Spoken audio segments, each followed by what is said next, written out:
오늘은 하나님께서 지불하신 제 대가라는 제목으로 진행해 보겠습니다. 여러분이 잘 아시다시피 복음이 무엇이냐, 특히 이 교회 시대의 복음이 무엇이냐라고 누군가 묻는다면 고린도전서 15장 3, 4절로 말을 할 수 있겠죠. 바울 스스로가 이것이 내가 전한 복음이고 내가 받은 복음이다 라고 얘기를 했고요. 그 다음에 이 받은 것을 전했을 때 첫 번째 내용이 성경 기록들대로 그리스도께서 우리의 죄들로 인하여 죽으셨다는 것이다 라고 얘기를 했어요.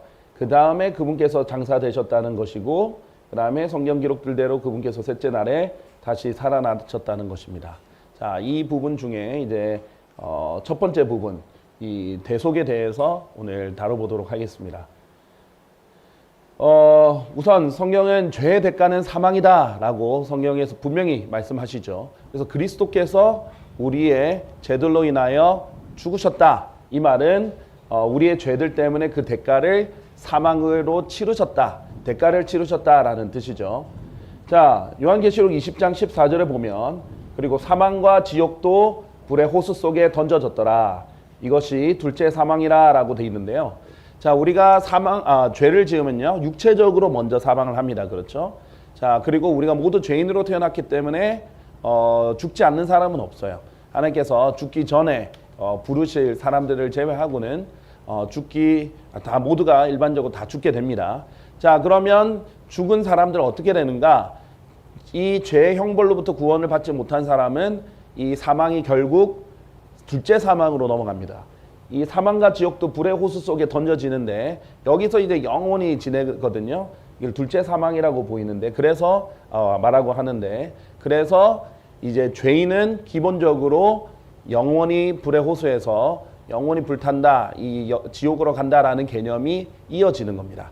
이 죄의 대가를 누군가 나를 대신해서 치러주면, 그러면 우리는 이 형벌의 장소에 가지 않는데, 누군가 우리 대신 대가를 치러주지 않았으면 우린 결국 둘째 사망인 불의 호수에 결국 갈 수밖에 없다라는 것이죠. 이제 흔히들 이제 개역 성경이 불못이라고 하는데, 못은 연못이라는 말입니다. 그래서 굉장히 작은 개념이죠. 그래서 불의 호수, 영어 그대로 lake of fire, 정확한 표현이고요. 자, 그 다음에 대속이라는 뜻은 이제 대신 속죄해 주셨다라는 거예요. 죄의 대가를 치러 주셨다, 대신, 이런 뜻인데, 하나님께서는 제물을 통해 대신 죄의 대가를 치르는 것을 허락해 주셨어요. 자, 그래서 구약의 같은 경우에는 죄의 대가가 사망이니까 내가 죄를 지을 때 나 대신 동물이 죽으면 이것으로 일시적으로 속죄를 해 주셨습니다. 죄를 덮어 주셨죠. 그래서 일사부재리의 원칙에 따라 죄의 대가는 그 형벌은 사망인데 누군가가 대신 형벌을 받았다. 그러면 그 죄는 다시 심판하지 않으시는 거죠. 자, 그래서 이 구약에서는 동물의 피가 흘려졌습니다. 자, 그럼 왜 피가 흘려져야 됐었는가? 여기서 보면 육체의 생명이 피 속에 있기 때문이라 라고 되어 있어요. 레위기 17장에 보면 왜 제물을 우리가 드려야 되는가에 대한 이유가 나오는데, 생명이 피 속에 있기 때문이라 라는 뜻이에요. 그래서 우리가 죽어서 우리가 죄의 대가를 사망으로 갚아야 되는데, 그 대신 육체의 생명이 있는 그 피를 가진 동물이 대신 대가를 치른 거죠. 그런즉 나는 그것을 너희에게 주어 제단 위에서 너희의 혼들을 위한 속죄를 이행하게 하였느니라. 무엇을 주어서요? 피를 주어. 그것이 여기 앞에 있는 피거든요. 그래서 피로써 혼들을 위한 속죄를 이행하게 하였다. 이게 구약의 방법이었죠. 이는 그것이 혼을 위하여 속죄를 이행하는 피이기 때문이라 라고 했어요. 혼을 속죄하기 위해서는 피가 필요하다. 그래서 동물의 피가 흘려졌습니다. 그래서 원래 하나님을 믿는 신앙이, 그 바른 신앙에서 모든 종교들은 파생이 된 거라고 했죠. 부패해서 변형이 된 건데, 그래서 제물을 드리는 관습이 모든 종교에 다 있는 거예요. 심지어는 유교에도, 불교에도, 힌두교에도, 심지어 다신교인 그리스 로마 신화에 때도 제물을 바치거든요. 그런 것들이 있는 이유가 여기서부터 나오기 때문입니다. 더 앞서 가면은 하나님께서 가인과 아벨의 카인과 아벨의 제물을 하나님께 드렸을 때 하나님께서 가인의 제물은 받지 않으시고 이 피를 흘렸던 아벨의 제물을 받으신 것, 그쪽으로 거슬러 갈 수 있겠죠. 그리고 창세기 3장 21절은 아담과 이브가 처음으로 죄를 지었을 때 하나님께서 가죽들로 된 옷들을 만드셨다. 그냥 옷이 아니라 코트죠. 이제 우리가 걸치는 가장 겉에 입는 웃옷이라는 말이 국어 사전에 보면 맨 겉에 있는 옷이라는 뜻이거든요. 위에 있는 옷이라는 뜻이 아니라. 그래서 겉으로 입는 옷들, 큰 옷을 덮어주신 거죠. 그래서 하나님께서 이 옷을 만드실 때 가죽들로 만들어 주셨다. 즉 뭐예요? 동물의 피가 흘러졌다는 거죠. 그 죄를 덮을 때 동물의 피가 흘려진 것. 그렇기 때문에 혼에 대한 속죄는 피로써 이루어진다라는 겁니다. 그래서 하나님께서는 율법에 따라 거의 모든 것들이 피로 깨끗하게 된다라고 하시면서 피 흘림이 없이는 사면이 없느니라. 하나님께서 사면을 해주는 거예요. 사면이라는 건 뭐예요? 죄가 있는데 면제를 해주시는 거예요. 자, 그래서 사면이 없다라고 분명히 말씀하셨고요. 히브리서 10장을 보면은 예전에 그런데 여기서 변화가 생겼죠. 구약은 그렇게 했는데 예수님이 피를 흘리심으로써 변화가 생겼는데 이 구약의 희생 제물들로는 결코 완전하게 할 수 없었어요. 일시적이었고 불완전한 피였습니다. 그런데 수소들의 피와 염소들의 피가 죄들을 제거하는 것이 불가능하기 때문이었는데 이 일이 제거는 못하고 덮기만 했잖아요. 그리고 제사장마다 매일 서서 섬기며 동일한 희생 제물들을 자주 바치지만 그것들은 죄들을 결코 제거할 수 없느니라. 그래서 매번 계속 드려야 되는 거예요. 제거할 수가 없었고 그래서 구원의 영원한 보장이라는 개념이 구약에는 없습니다. 왜냐하면 죄를 지을 때마다 계속 드려야 되기 때문이죠. 자, 이렇게 됐던 것이 예수님의 피를 흘림으로써 완전히 한 번에 완전히 죄를 제거해 주실 수 있는 그 피를 흘려 주신 거예요. 그래서 완전한 속죄가 이루어집니다. 자, 이를 위해서는 중요한 미션이 있습니다. 하나님의 미션이 죄인들의 죄를 완전히 제거할 제물을 마련해야 되는데 이 제물을 이루려면 그 피가 완전해야 돼요. 그러니까 인간의 피는 더럽죠. 동물의 피도 불완전해요. 결국 완전한 피는 하나님의 피밖에 없어요. 그래서 완벽하신 하나님의 피인 사도행전 20장 28절에 보면 하나님이 자신의 피로 그분 자신의 피로 우리를 사셨다라고 돼 있거든요. 그래서 이 피를 이가 돼야 되고 그러면 하나님께서 인간의 육체로 오셔야 됩니다. 그리고 이 육체로 시험을 통과해야 돼요. 그리고 이 사람으로서 시험을 통과하고 아담은 시험을 통과 못했잖아요. 탈락했어요. 실패했어요. 자, 그런데 이 둘째 사람은 시험을 통과해야 되고 인간으로서 승리하고 율법의 의를 이루어야 됩니다. 그래야 완전한 인간이 이룬 인간으로서 이루는 의. 왜냐하면 하나님은 처음부터 완벽하세요. 처음부터 의로우세요. 그런데 인간은 시험을 통과해야 의를 입증할 수 있습니다. 아담은 의롭게 창조된 게 아니라 죄가 없이 창조된 것뿐이에요. 왜 시험이 필요했냐? 모든 것은 다 괜찮은데 하나만 금지하셨잖아요. 그것만 통과하면 됐던 거예요. 자, 그런데 그걸 통과 못했는데 예수님께서는 첫사람인 아담이 땅에서 태어나 땅에 속하였는데 시험에 통과하지 못하고 아담 때문에 모든 사람이 죄인으로 태어난 것처럼 둘째 사람인 예수님은 하늘로부터 오신 주, 하나님께서 인간으로 오신 거다 이거죠. 하늘로부터 오신 주라 그렇게 했고 인간으로서 승리하시고 인간으로서 시험을 통과하십니다. 하나님은 시험 당하지 않으세요. 그러니까 시험을 받으려면 인간이 되셔야 되는 거죠. 그러니까 예수님은 100% 하나님인데다가 100% 인간이시기 때문에 시험 받으실 때는 인간으로 시험을 받으시고 그렇죠. 율법의 의를 이루실 때도 인간으로서 신성으로 율법의 의를 이루시는 거 아니에요. 신성으로는 가만히 있으면은 그냥 의로우시기 때문에 그런데 인간으로서 그걸 직접 배고프고 시험 당하고 목마른 상태에서도 의를 이루시는 그것을 이제 하신 겁니다. 그래서 완전한 의를 가진 완벽한 피를 제공을 하시는 거죠. 그래서 예수님이 우리를 위해 죽으심으로써 완전히 죄를 제거하실 수 있게 된 겁니다. 그래서 이 교리는요, 기독교의 핵심 중의 핵심입니다.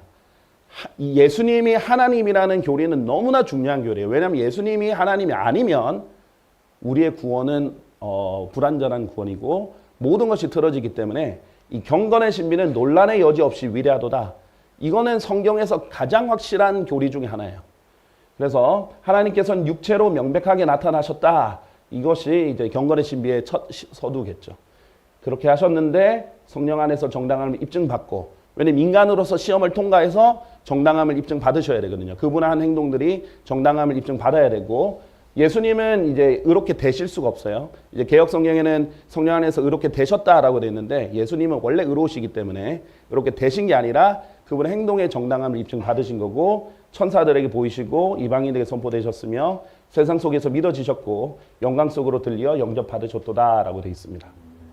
자, 베드로전서 1장 19절에 보면 그래서 우리는 구속을 받았는데 구속이라는 말이 값을 치르고 되찾아오다라는 뜻인데 원래 우리는 하나님의 창조물이에요. 그런데 죄인으로 태어나면서 잃어버리게 되었죠. 그런데 하나님께서 값을 치르시고 예수님의 피값을 치르시고 다시 되찾아오신 겁니다. 그래서 오직 흠없고 점없는 어린 양의 피 같은 그리스도의 보배로운 피로 구속된 것이라. 이 보배로운 피를 한자로 이제 줄이면 보혈이 되겠죠. 그래서 보배로운 피다. 예수님의 피는 보배로운 피다. 우리가 이것으로 구속이 되었다.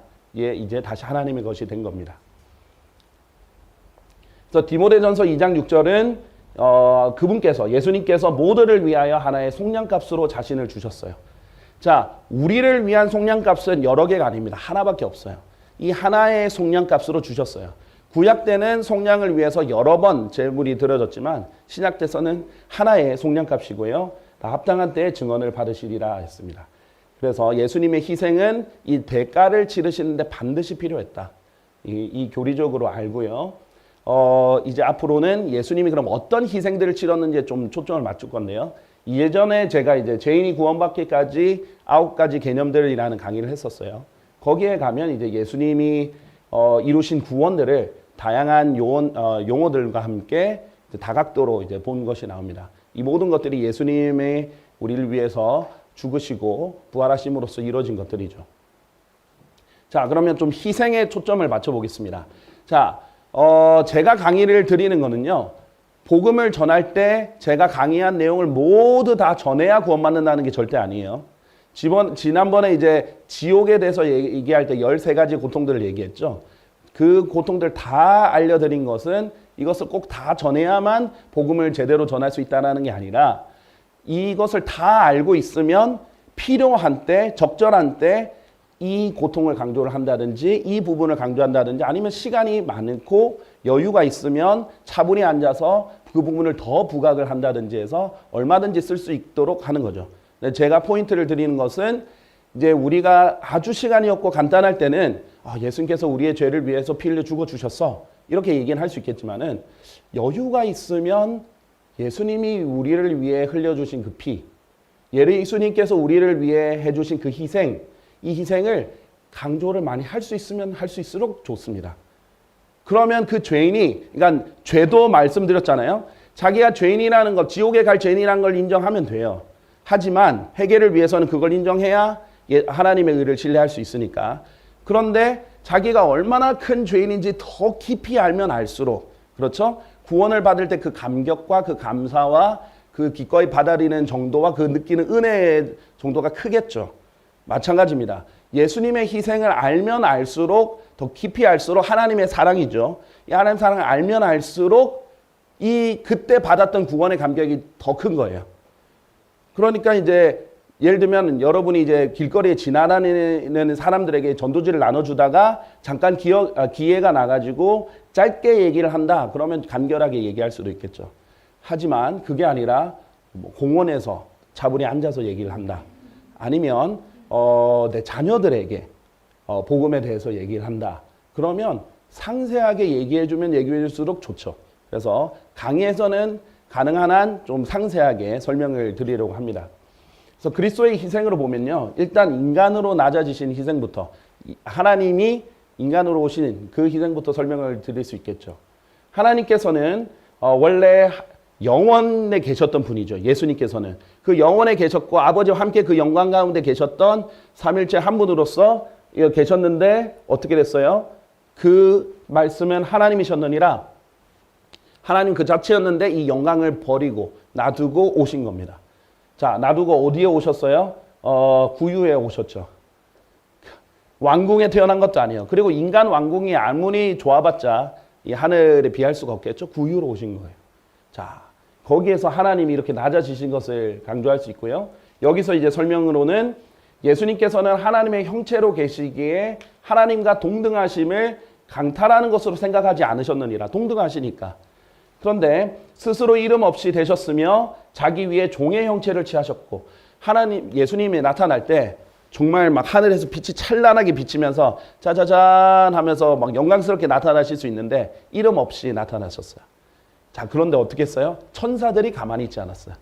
천사들이 목자들에게 알린 거지. 예수님은 초라하게 구유에 나타나셨고 종의 형체, 인간의 이 천사의 몸을 입고 오신 것도 아니고 인간의 육체를 입고 오셨고요. 사람들과 같은 모습이 되셨느니라. 그리고 사람과 같은 모양으로 발견되신 그분께서는 스스로 겸손하시어 죽음, 곧 십자가의 죽음에까지 이르기까지 순종하셨느니라. 이게 엄청난 겸손이죠.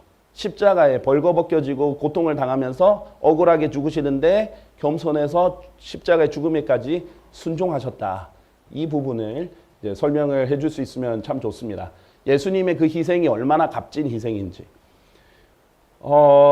그리고 그 외에도 인간이 되셨다는 것 자체가 이만한 것들 다 경험하셨다는 거예요. 배고프셨고 피곤하셨고 목마르셨고 가난하셨고 노동을 하셨죠. 몫으로서 일도 하셨고 자연의 법칙에 순종을 해야 되고 그다음에 괴롭고 죄인들의 모순을 겪어야 되고 뭐 죽기까지도 하시고 도움도 받아야 되고 보세요. 태어나가지고 갓난아기로서 부모 밑에 순종을 하셨다라고 돼 있잖아요. 부모에게 순종을 해야 돼요. 그 마리아와 요셉에게 순종을 하셔야 되는 거예요. 그 완벽하신 분께서 참 모순됐겠죠. 하나님 입장에서는 이 요셉도 뭐 괜찮은 사람이고 마리아도 괜찮은 사람이었지만 하나님 입장에서는 그 사람들이 얼마나 부족해 보였겠어요. 모자라 보였겠어요. 그 모자란 사람들에게 순종을 하시는 거예요. 그렇죠? 그래서 이 부분은 이제 예수 그리스도의 인성에 대해서 이 부분 좀 강조한 강의가 있는데 그것을 이제 참조하시면 좋겠고요. 그리스도의 희생 이 부분에 보면 이제 십자가의 희생이 이제 제일 직접적이죠. 우리의 대속과 관련해서 십자가의 희생을 먼저는 육체적으로 한번 보고 그 다음부터 이제 영적으로 더 깊이 들어가 보도록 하겠습니다. 베드로전서 2장 24절에 보면요. 그분께서 친히 나무에 달린 자기 자신의 몸으로 우리의 죄들을 담당하셨으니 우리의 죄들을 담당하신 거예요. 죄들의 죽은 우리가 의에는 살게 하려 하심이라.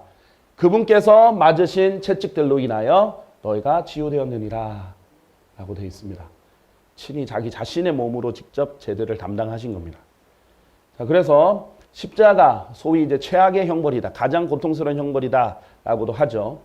심지어 화형 자체는 순간적인 고통은 불에 탈 때 더 고통스러울 줄 몰라도 굉장히 빨리 죽습니다. 사실 불에 다 타기 전에 숨 막혀 죽습니다. 자, 그렇기 때문에 십자가 형벌은 굉장히 인간이 끔찍하게 고안해낸 거예요. 죽음을 계속해서, 그러니까 고통을 계속해서 그 달려있는 동안 내내 고통을 느낄 수 있도록 고안되어 있는 것입니다.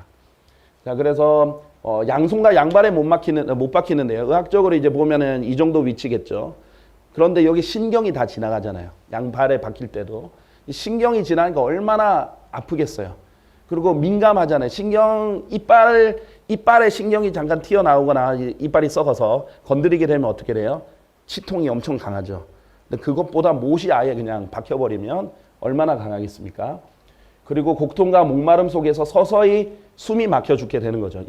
그래서 숨이 잘 안 쉬어져서 숨 막히는 고통 때문에 피부가 찢어지고 살이 찢어지는데도 자꾸 위로 오르려고 숨이 지금 잘 안 쉬어지니까 이렇게 발버둥 치게 되는 상황이고요.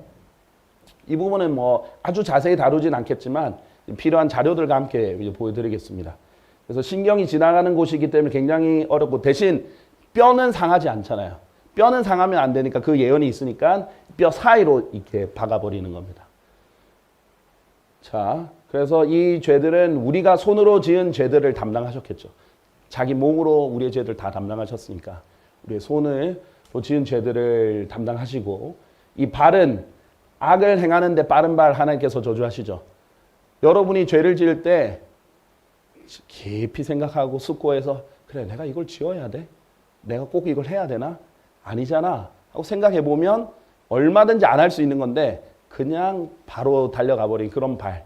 우리가 지었던 그런 발들, 있어서는 안 되는 곳에 서 있었던 것, 가야만 했던 것으로 가야 되는데 안 갔던 그런 발, 이런 죄들로 인해서 이 발을 우리의 죄들을 담당하셨고요.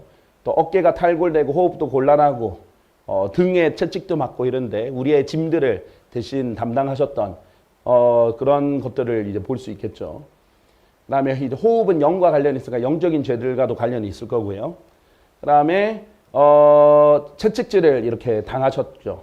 사실은 이제 십자가에 달린 옆에 있는 두 도둑들은 채찍을 맞지 않았어요. 안 맞아도 그냥 십자가 달릴 수 있었는데 채찍질까지 추가해서 맞으셨죠. 그리고 이제 뭐 채찍질도 형벌이 얼마나 고통스러운가 하면은 강조를 할 수 있습니다. 아마 이제 유리 조각들이 여러 달린 갈고리 형태로 된 것들로 살과 근육을 뜯어내는 그런 채찍질이었죠. 피투성이가 된 채 십자가에 달리셨고 머리에는 가시관을 쓰셨죠. 가시나무들로 된 왕관을 쓰시면서 머리에서 피가 또 주르륵 흘러내리고요. 우리가 생각으로 지었던 모든 죄들까지도 다 담당을 하셨고, 자 그리고 죽기 전에 목마르다 이렇게 하셨죠. 내가 목마르다라고 하셨는데 이 입으로 이 혀도 고통을 받으셨어요. 혀가 이제 시편 22편에 보면 완전 말라붙었다라고 하죠. 우리가 혀로 지었던 죄들, 말로 지었던 죄들, 험담, 욕설, 수군거림, 거짓말, 비방, 악의에 찬 말들, 육신적인 말들, 뭐 고성 이런 모든 것들 다 포함해서 담당을 하셔야 됐죠. 예수님 그럴 필요가 없는데 다 담당을 하신 거죠. 그리고 옆구리에 이제 창이 찔리면서 이 심장을 찔리면서 물과 피를 쏟으면서 죽으셨습니다. 그래서 보면 이제 죽을 때 여기에 이제 피가 다 몰리죠. 심장이 이제 피가 돌아다니는 거니까 물과 피를 쏟으면서 죽으셨는데 심장 우리 마음과 관련이 돼 있죠. 사랑해서는 안 되는 것을 사랑한 죄나 사랑해야 하는 것을 사랑하지 않은 죄, 부자기의 죄까지 다 포함되어 있겠죠. 우리가 죄를 사랑했던 것들, 또 하나님을 사랑하지 않았던 것들. 사실 보면 가장 큰 죄는 뭐냐? 하나님을 사랑하지 않는 죄입니다. 왜냐하면 하나님께서 첫째 명령이 주 너의 하나님을 사랑할지니라 라고 했거든요. 그런데 이 첫째 명령을 어긴 죄가 사실은 가장 큰 죄예요. 크기로 보면. 그리고 이런 식으로 이제 우리의 죄들을 다 몸으로 담당을 하셨다라는 겁니다. 그리고 우리의 불의함으로 인해서 이제 십자가에 달리셨는데 군인들이 예수님을 십자가에 못 박았을 때 그들이 그분의 의복들을 취하여 군인마다 한 부분씩 4개의 부분으로 만들었으며 그분의 웃옷도 취하였더라. 한데 그 웃옷은 이음매 없이 꼭대기부터 통으로 엮어진 것이었더라. 이제 벌거벗김도 그렇죠? 벌거벗김을 당하셨어요.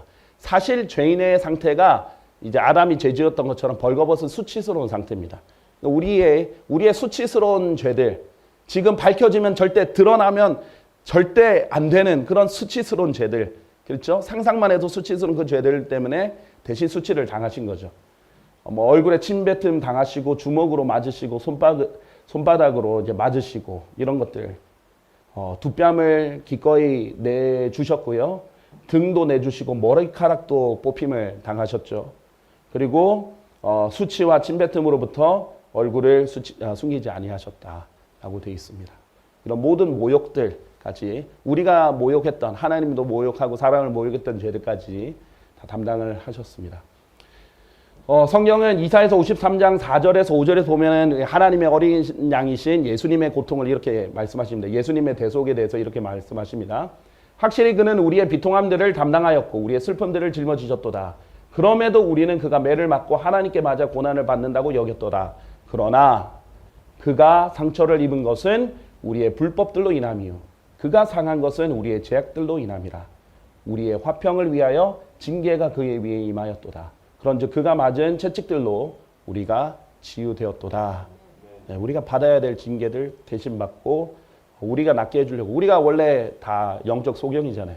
우리가 소경이고 절름발이고 두 발을 다 못 쓰는 다리를 아예 못 쓰는 사람이고 무능력한 정말 그런 쓸모없는 그런 사람인데 하나님께서 우리를 치유해 주셨고요. 나중에 이제 예수님께서 오시면 우리의 육체의 모든 질병까지도 다 치유해 주시는 근거로 예수님이 피 흘려 주신 거예요. 우리가 왜 영원히 예수님과 같은 몸을 잃게 되는가? 예수님이 자신의 몸을 주셨기 때문입니다. 자, 그래서 그리스도의 희생, 이 죄가 대신 희생에 대해서 좀 한번 초점을 맞춰보겠습니다. 아까는 좀 육체적인 고통을 초점을 뒀다면 예수님이 십자가에 달리셨다는 것은 죄가 되셨다라는 의미라고 성경에서 말했죠. 하나님께서 죄를 전혀 모르셨던 예수님을 우리를 위하여 죄가 되게 하셨다. 전혀 몰랐는데 죄 자체가 되게 하셨어요. 이 죄의 화신이 되게 하신 거죠. 마귀처럼, 죄의 화신이 마귀인데 마귀처럼 이렇게 하나님께서 십자가에서 그렇게 되게 하셨는데 그 이유는 우리로 하여금 그분 안에서 하나님의 의가 되게 하려 하심이라. 전가를 위해서죠. 예수님이 죄가 되시고 우리는 예수님 안에서 하나님의 의가 되게 이렇게 해주신 겁니다. 전혀 의롭지 않은데 우리는요. 자, 갈라디아서 3장 13절에 보면 그리스도께서 우리를 위하여 저주가 되셨다. 저주도 되셨죠. 죄와 저주가 되신 고통이에요. 예수님이 얼마나 고통스러우셨겠어요. 자, 보세요. 강야 가운데서 모세가 뱀을 들러 올린 것 같이 인자도 바로 그렇게 들려 올려져야만 하느니라 했어요. 자, 뱀의 자기를 비유하셨어요. 모세가 뱀을 올린 것처럼. 뱀은 여러분이 잘 알다시피 마귀를 나타내는 상징입니다. 예수님이 마귀처럼 된 거예요. 죄의 하신이 되면서. 근데 예수님이 얼마나 죄를 싫어하시냐면 당신께서는 의를 사랑하셨으면 죄악을 증오하셨나이다 했어요. 여러분이 제일 증오하는 게 뭐세요? 혐오스러워하는 게 뭐세요? 바퀴벌레? 그런 것보다 더 증오스럽고 혐오스러운 것으로 자기가 된 거예요.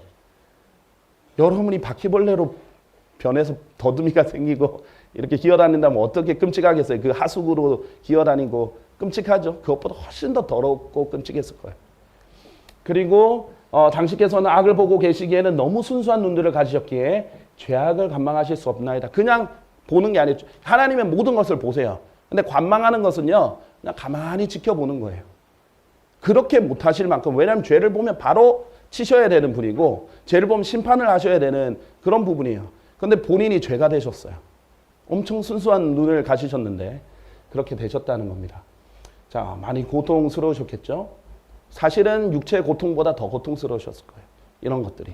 세상에는 이제 육체의 고통을 강조를 많이 하는데 사실은 그것보다 이런 고통들이 훨씬 심한 겁니다.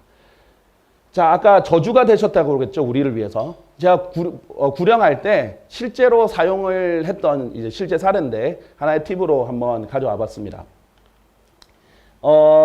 이분이 이제 대순진리교라는 곳에 계셨어요. 근데 거기 뭐 많은 다른 종교들도 그러는데 대순진리교의 특징이 여기에 들어왔다가 이제 나가면 온갖 저주를 다 받는다고 협박을 해요. 이제 대순진리교에서 나가면 뭐 자기만 저주받는 게 아니라 아들, 남편, 손주 다 망하고 벌받고 막 협박을 당하는 거죠. 그래서 거기서 나가거나 예수님을 믿어가지고 빠져나오는 것을 굉장히 두려워했어요. 저주를 받을까 봐 엄청 이제 협박을 하니까. 그래서 갈라디아서 3장 13절을 보여드렸어요. 이걸 보여드리면서 그리스도께서를 위하여 저주가 되시어 율법의 저주로부터 우리를 구속하셨느니라. 이걸 보여드리면서 할머니, 예수님께서 할머니의 저주를 다 받아서 십자가에 달려 죽으셨습니다. 그 사람들이 아무리 저주를 한다고 해도 예수님 안에는 저주가 없습니다. 걱정하지 마십시오. 그런데 진짜 이 말 듣고 엄청 안심하시면서 예수님을 믿으셨어요. 그분은 빠져나오고 싶어도 그 저주가 두려워서 못 빠져나오셨던 거거든요. 그래서 예수님이 우리를 위해 저주가 되셨다는 건 너무나 감사한 일이죠. 다음 이제 지옥의 고통에 대해서 우리가 지옥의 13가지 고통은 설명을 했으니까 근데 십자가에서 지옥의 고통을 당하셨다. 이것을 설명을 드리고 싶은 겁니다.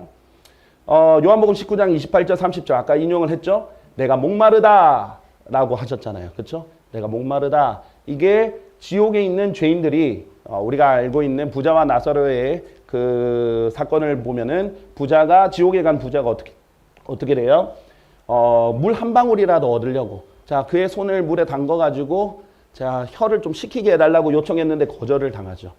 혀가 정말 목마르고 불타고 이런 가운데서 고통을 당하는 이 장면인데요. 지금 예수님께서는 십자가에서 지옥의 고통을 당하시는 겁니다. 자, 여러분이 이제 종종 이렇게 말하는 게 있어요. 예수님이 지옥에 다녀도 오셨거든요. 그 부분은 이제 다음 시간에 좀 설명을 드릴 텐데 다녀오셨어요. 그런데 예수님이 십자가에서도 고통을 당하고 지옥에서도 고통을 당하신 건 절대 아닙니다. 일사부재리 원칙이에요. 예수님이 그 하나님의 진노의 잔을 받으시고 우리를 대신해서 형벌을 받으신 건 십자가예요. 십자가에서 받으시고 또 지옥에서 또 고통을 당하다 오신 게 아닙니다.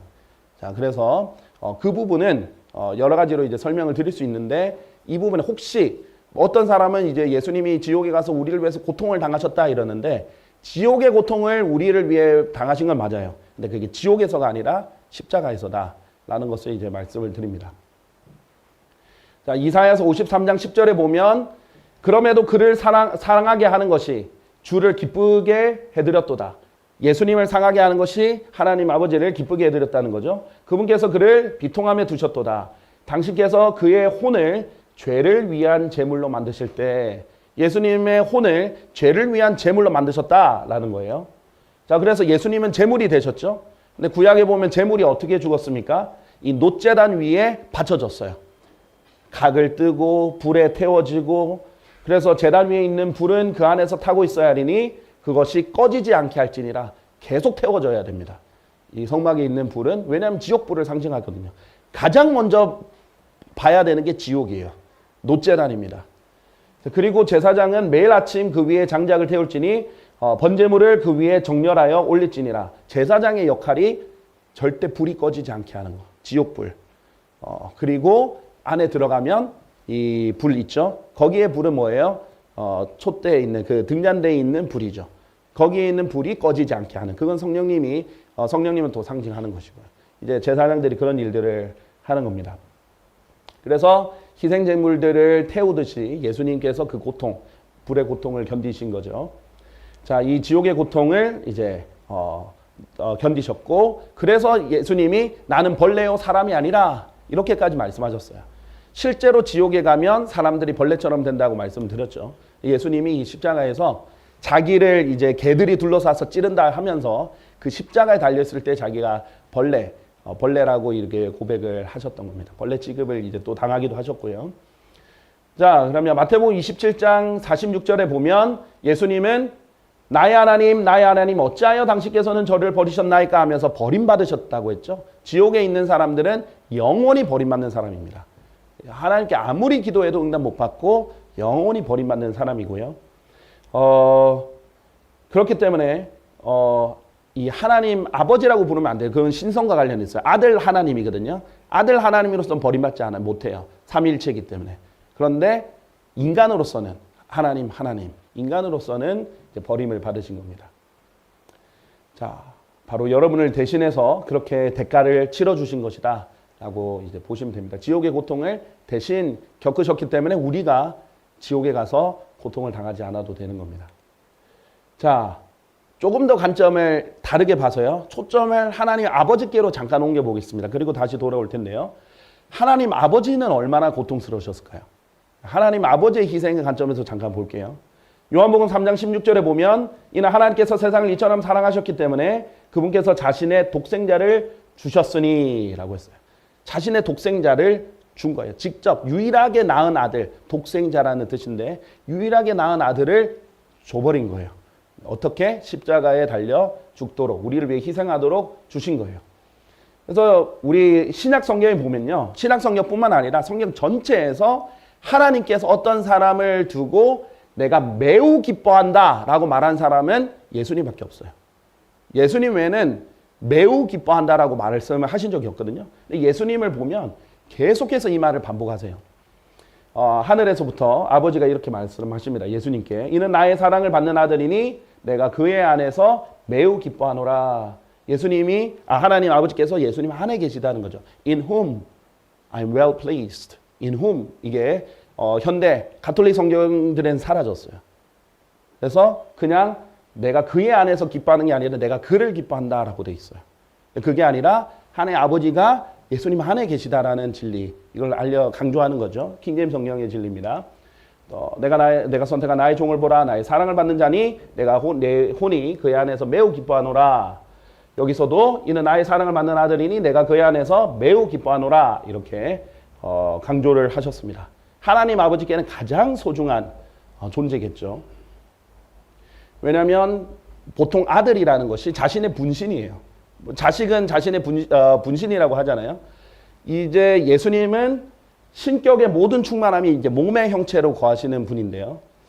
자신의 분신과 같은 아들이죠. 실제로 하나님께서 육체로 나타나신 분이시고요.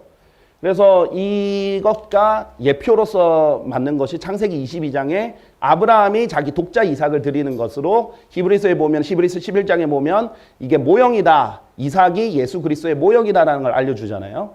자, 그런데 여기 보세요. 이 독자 이삭을 하나님께 바치라고 했단 말이에요. 그런데 창세기 22장 6절을 보면 아브라함은 번제물을 사용할 장작을 취하여 그것을 자기 아들 이삭 위에 지었더라. 그런 뒤에 그는 자기 손에 불을 들고 단도 한 자루를 들었더라. 그리고 그들 둘이 함께 갔더라. 이 장면이 십자가의 그림입니다. 지금 아버지 아브라함이 아들 이삭과 함께 가는데 독자 이삭과 함께 가는데 이제 아버지가 함께 걸어가고 있는 거예요. 근데 옆에 죽은 나무죠. 장작을 십자가는 죽은 나무로 만든 거잖아요. 살아있는 나무가 아니니까. 이것을 이렇게 짊어지게 하는 겁니다. 자, 그 다음에 이 나무를 메고 올라가는 이삭이 십자가를 지고 올라가는 예수님의 이제 예표고요. 그때 하나님이 함께 계셨다는 거예요. 손에 뭐를 들고? 불과 칼을 들고. 태워야 되잖아요. 죽여야 되잖아요. 제물이니까. 이걸 들고 같이 가고 있는 거예요. 아브라함의 심정이 어떨까요? 자기는 지금 이 불과 이 칼로 죽여야 되는 거예요. 자기 독자를. 함께 걸어가고 있습니다. 이제 아버지가 이제 아들과 함께 동행하면서 그 갈보리 언덕에 갔던 장면을 우리가 상기해 볼 수 있겠죠. 우리가 보면 예수님은 하나님께 가장 소중한 것이에요. 예수님을 우리에게 주셨다는 모든 것을 다 주셨다는 거예요. 그래서 성경을 보면 자기 자신의 아들을 아껴두지 아니하시고 오히려 우리 모두를 위하여 그분을 넘겨주신 분께서 어찌 친히 그 아들과 함께 또한 모든 것들을 우리에게 값없이 주지 아니하시겠느냐. 아들을 독생자를 주셨으면 다 준 거라는 거죠. 이걸 줬는데 내가 안 주겠냐 이거죠. 하나님이 필요하면 다 주시는 거예요. 그리고 너무 많이 주면 안 돼. 너 버릇 나빠져. 너 부패할 거야. 그래서 제한을 하시는 것뿐이죠. 자, 창세기 22장 8절과 13절을 보면요. 그러자 아브라함이 말하기를 내 아들아 하나님께서 자신을 번제물을 위한 어린 양으로 마련하실 것이라. 엄청난 예언이죠. 제가 이 관련 영상도 한번 만들어서 한 적이 있는데 자신이 어린 양이 될 것이다. 하나님이 어린 양이 될 거라고 이렇게 얘기를 했어요. 그런데 하나님께서 너무나 감사하게 이거는 이제 예언이었죠. 그렇게 할 거라는 거. 그래서 테스트에 통과하고 아브라함을 위해서 순양을 준비하셨어요. 자, 어린 양을 하나님이 자신이 어린 양이 되어 주실 건데 그런데 그거는 미래고요. 지금은 순양을 주셨어요.